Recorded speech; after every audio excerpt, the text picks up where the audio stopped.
Hello everyone. Welcome to the day 14 of DevOps series. Today's session is about what is Nagios in DevOps.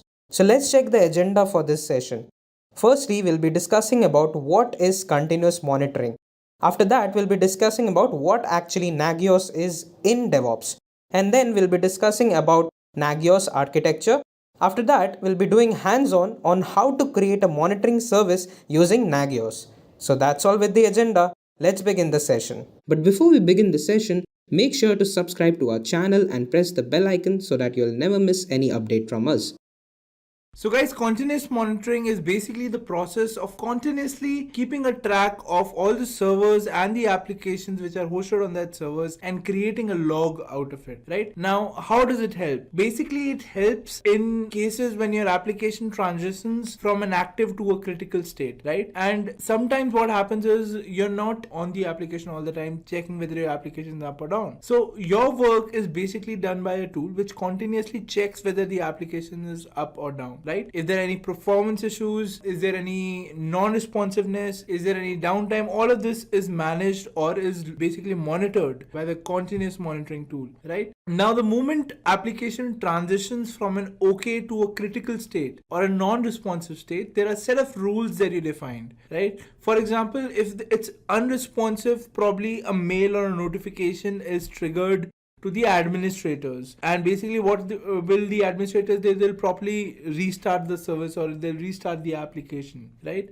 If there is a bug that is encountered, so for example, if the program goes into a infinite loop and the memory goes haywire, or the memory basically gets full under seconds, in that case also it becomes a critical case, right? So earlier we saw that it was probably a non-responsive case, but in this case it becomes a critical case because even the other applications on the same server becomes affected, because now the memory of the whole server, it became full. So in that case, the mail would go to the developers and also the administrators. Developers, why? Because now they have to identify where exactly the problem is, right? So probably the problem is within the code that they've written for the application. So they'll fix it, and the notification also goes to the administrators, because once they are done with the code, the administrators basically have to take that code and upload on the servers again, right? So guys, this is what a continuous monitoring tool is. Now, why is a continuous monitoring tool important? Let's discuss that, right? So let's discuss these points one by one. So your continuous monitoring tool detects any network or server problems. Like I said,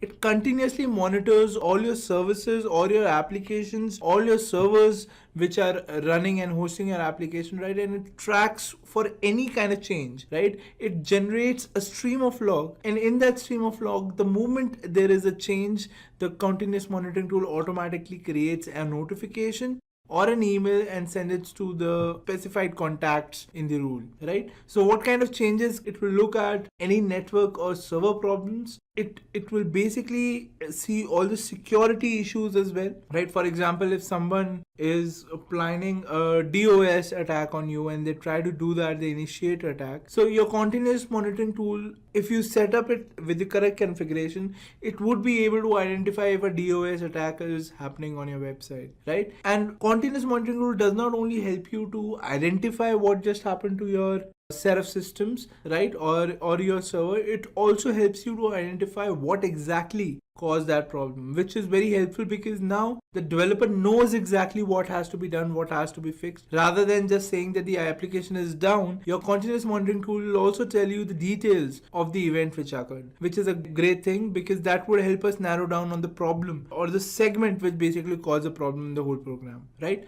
The next thing is it also monitors and troubleshoots server performance issues, right? For example, your hardware on which your application is running, your continuous monitoring tool also keeps a track of how the server health is, right? How fast is it to all the requests which are made, right? And how are the response times, how are the performance basically of that server. So all of that is logged, and at times when the performance goes below a certain level. For example, what happens is, guys, the computers never get slow. It's just that the applications or the softwares which run on those computers, they become advanced, right? For example, if you have Windows 10 and you updated your Windows 10 one day, you probably get some new features added to it.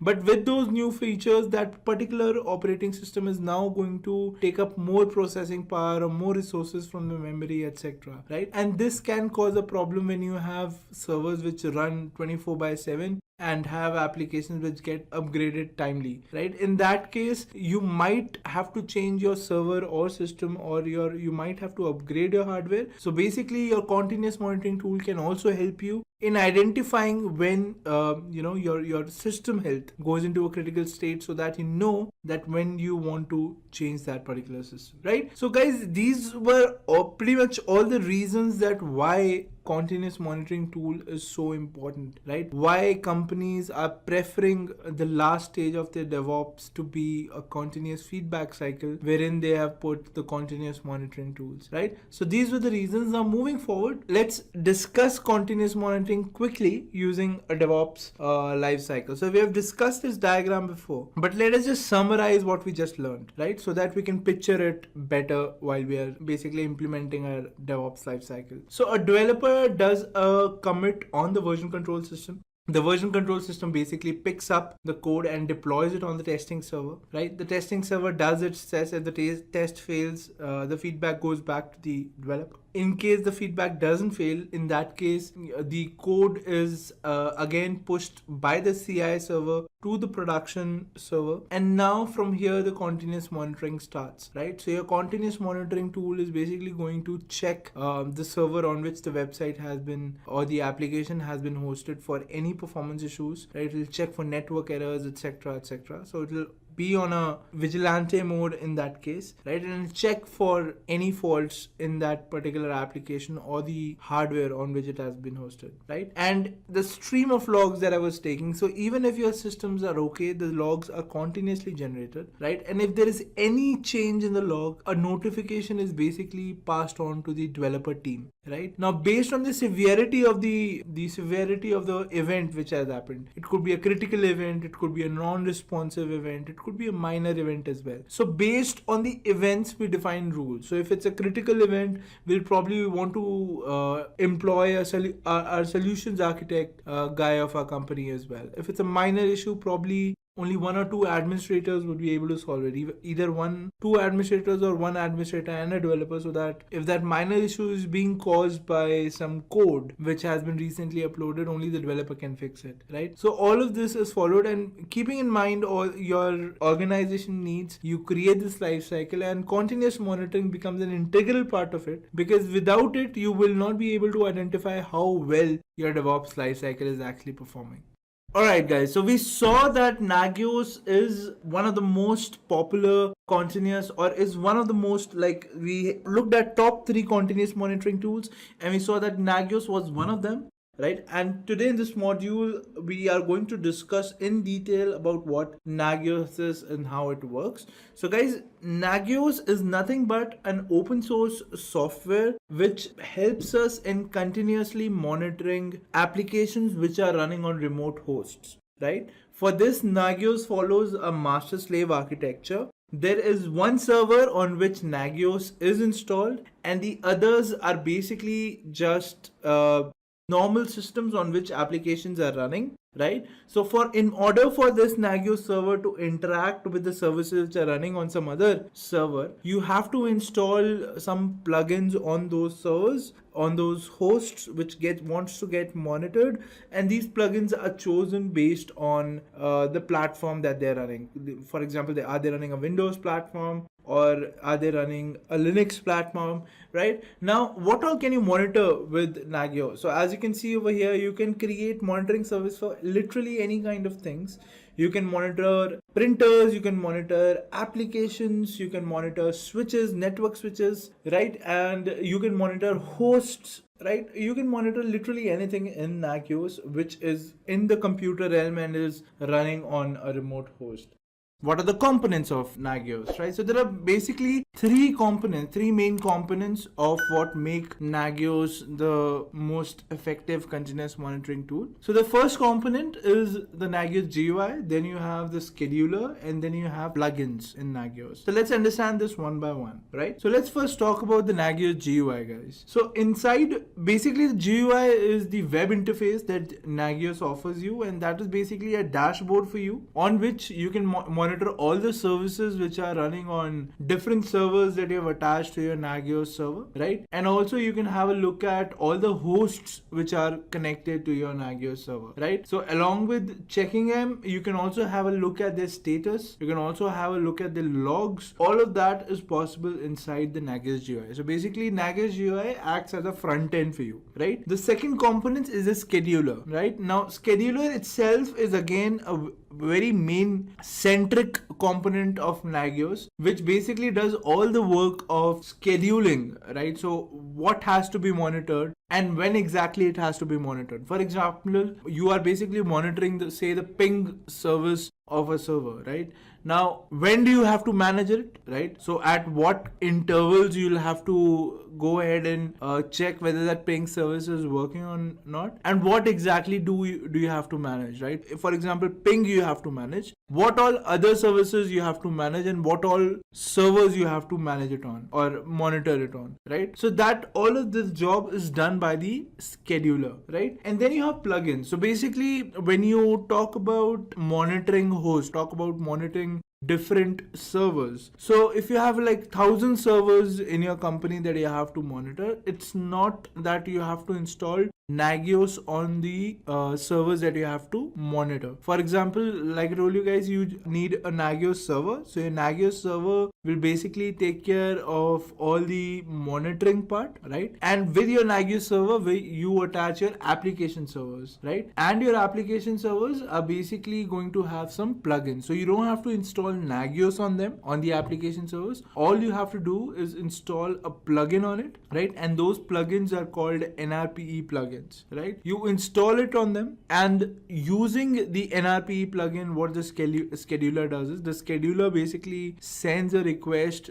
to the NRPE plugin along with the command using which it has to monitor that particular host, and the NRPE plugin basically helps the scheduler to get all the logs related to that particular service which was requested. And once the logs have been received by the scheduler, they get forwarded to the GUI part of Nagios, and then that Nagios GUI then represents the log in terms of their status, in terms of graphs, in terms of many other useful visualization techniques through which you get to know how your host is performing in terms of its hardware, in terms of the application which is running on it, and etc. Right? So this is how basically the Nagios architecture works, guys. So Nagios follows a master-slave architecture. All your hosts are on separate machines, right? And your Nagios has a dedicated server for it. You can also have applications installed on the same system as the Nagios is installed on, right? And Nagios has the capability of monitoring its own services as well. But usually when you talk about it in production environment, or you talk about how companies use it when they're dealing with monitoring application, it always happens on a scale that you have a Nagios server, and beneath the server you have a lot of hosts which are basically hosting your application, getting monitored by Nagios scheduler.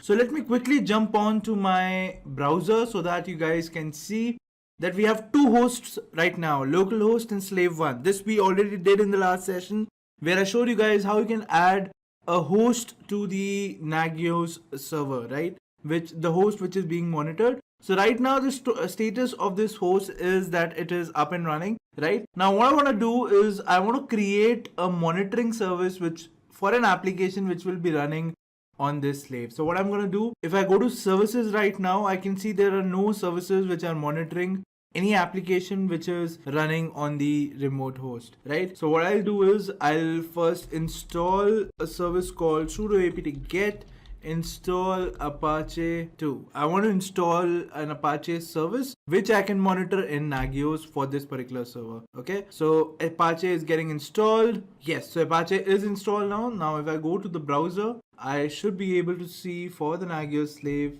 an Apache service, right? So Apache page is working. Now what I'll do, I'll go to my server, right? Let me just clear the screen. And now I will go to templates, or let's go to templates, or let us go to localhost configuration first, right? Now in this localhost configuration, you will find a service for, right? So I want this service to be copied. I'll just copy this service, right? And what I'll do, I'll make changes to this particular service and I'll make it a service for monitoring the HTTP connections. So what I'll do now, I'll just go to the configuration file of my host 1, right? And I'll paste the service over here. And let's make changes to the service now, right? So this is the service. Now we want to use a template for the service. Let's say it's not a local service. I'll say it's a generic service. So there's a template for generic service inside templates.cfg. You can have a look at that. The host name for this service would be the same as the host name for your host. So the host name for my host. Just a quick info, guys. If you want to make a career in cloud and DevOps, then Intellipaat provides an advanced certification in cloud computing and DevOps by ENICT Academy IIT Roorkee, and it is taught by IIT Roorkee professors and industry experts.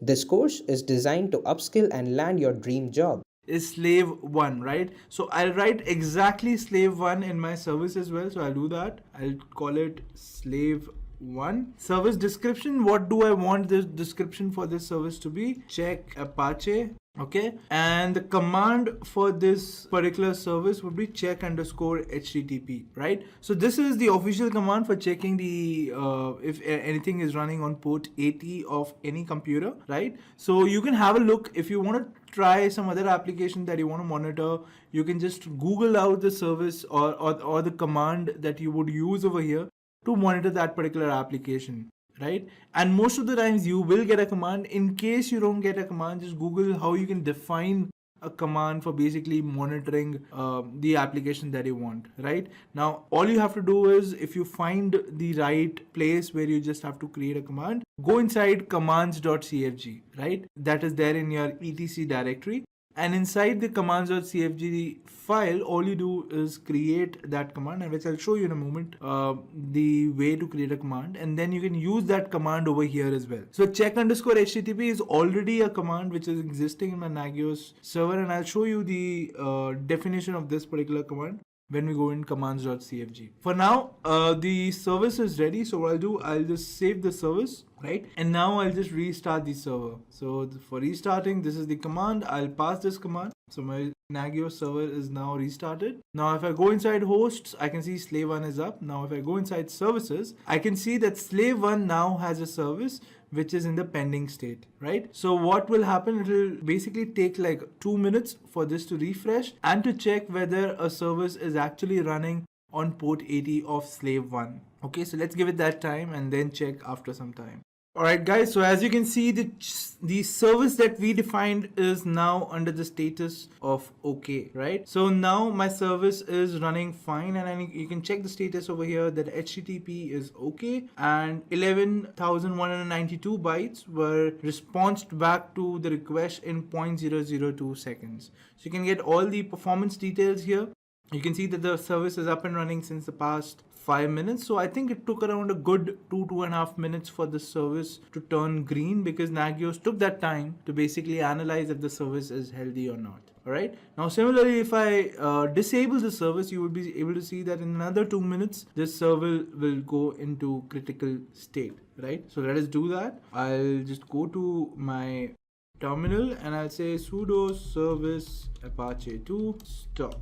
Right, I just did that, and now if I go to the IP address, I can see that the page is no longer coming. Now it is 5 minutes 39 seconds right now, so let's see 6 minutes 45 seconds right now. Let's see when our service gets into a critical state. Alright guys, so as you can see, the status has now changed, and it says that the status has changed since the past 18 seconds, right? So it took a good 4 minutes for this service to go into critical state. I guess that's how long Nagios checks in intervals as to whether a service is working or not, right? So as you can see, it says connection refused. Reason being, now Apache is not running on that particular system. All right, guys. So this is how you create a service in Nagios, and similarly, you can create any kind of service for your particular application that you want to monitor. Right, all you have to do is either check if you have an internal command which is going to match for your application, or you'd have to create a command for yourself using some plugins, right? So all of that can be checked online when you're working, because there could be zillion applications that you would be working with. Having a look at all the applications is difficult, because with everyone they'll have different kind of needs for the kind of applications that they are monitoring. Okay, alright, so I forgot about one thing. Let us also have a look at how you can create a command in Nagios, right? So let me jump back to my terminal. So all I have to do now is I'll have to go inside commands.cfg, right? So let's go inside it. So we use the command check underscore HTTP, right? So let's first that command first. So if you go inside commands.cfg, you will have all these commands over here. Notify host by email, then you have check host alive, then you have check local disk, check local load, then you have check local procs, check local user, check local swap, check local MRT, check FTP, right? So all these commands are then being mapped to their command line usage. So if you pass this command, this command is basically being passed on your Nagios host if you are using the command check FTP. Okay, then you have check HPJD, check SNMP, check DSP. What I'm gonna do is I'll just go click on where is, and I'll search for HTTP. Okay, so here I get it. So on this command, you can check that if you want to define this command, the command name is check underscore HTTP. The command line for this is $user1 and then check HTTP -I host address $argument1, right? So this is the command which you are using when basically you are just calling check underscore HTTP while defining a service. So basically what you're doing is in your service, you're basically calling the check underscore HTTP command, which in turn is calling this particular command, which is being passed on to the command line, through which you are able to check whether HTTP is working or not, right? So let's define a command for ourselves. Let us call this as command name would be command underscore name. Let's call it test underscore HTTP. Okay, and the command line for this, the command line command for this would be this. Let's paste it, right? And let me just align it. All right, so this is done, and now basically all we have to do is close the brackets, save the file, right? So the file is saved, and now let's go inside sudo nano host1.cfg. Okay, and now I would want to create a service, right? Let's name this service as, we'll use everything which is the same here except the command. So we'll just go down to the earlier service that we created. We'll just copy everything, paste it here. So we have to paste this commands here, and then we'll close the brackets. The check command will now change to test underscore HTTP. The check Apache, let's change the text to check Apache test, right? And everything else will be the same. Okay, now let me show you one more thing. So you can also control the interval in which Nagios is basically checking your command. So what you can do is, let me just save the file here. We'll go to templates.cfg, right? So let's go inside. So we're using the generic service template, right? So let us go inside sudo nano templates.cfg, and now let's try to search for generic service, right? So here it is. So the generic service is defined like this, that you have check freshness is 0, notifications enabled is 1, event handler enabled 1, flap process performance data, and you can check over here that in check interval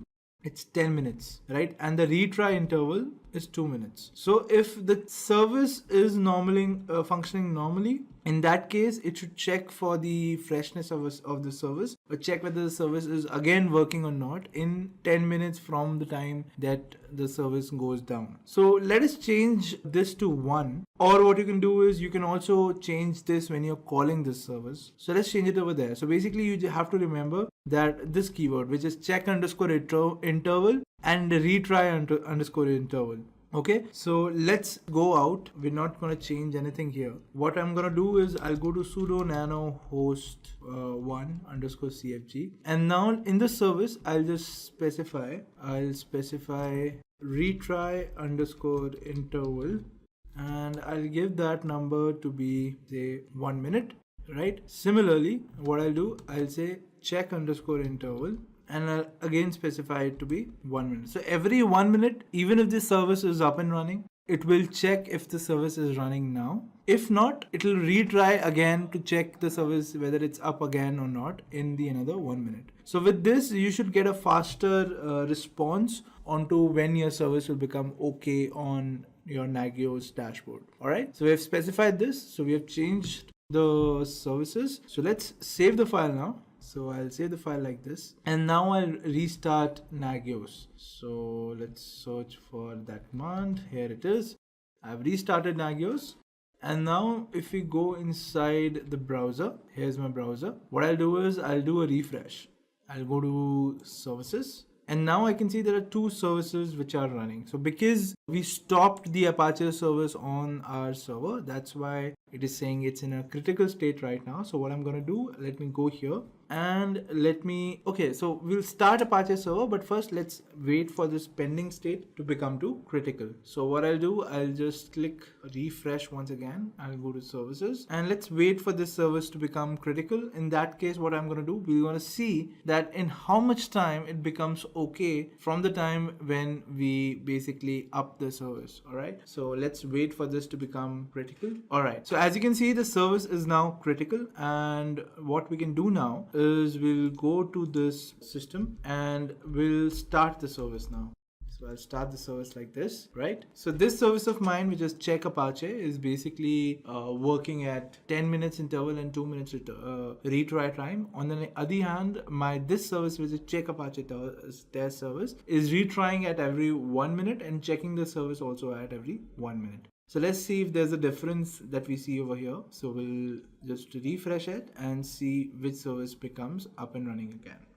Alright, so you can see that my check Apache test is already in the OK state now, right? So it became OK faster than the check Apache service. If I again refresh the service, I can see that my check Apache service is still in the critical state. Reason being, the check interval in that case I did not configure, and it took the default values of my generic service template, which had 10 minutes of check interval and 2 minutes of retry. Right? So basically, if this state is in the retry state right now, it should take around 2 minutes for this to become okay, right? On the other hand, my Apache service, because my check intervals is just 1 minute and even my retry interval is 1 minute, it became okay faster because Nagios is now checking the service pretty early than the way it is checking it with this particular service. So if I again click on these services, I can still see that this is in a critical state, and check Apache state is in a OK state. All right.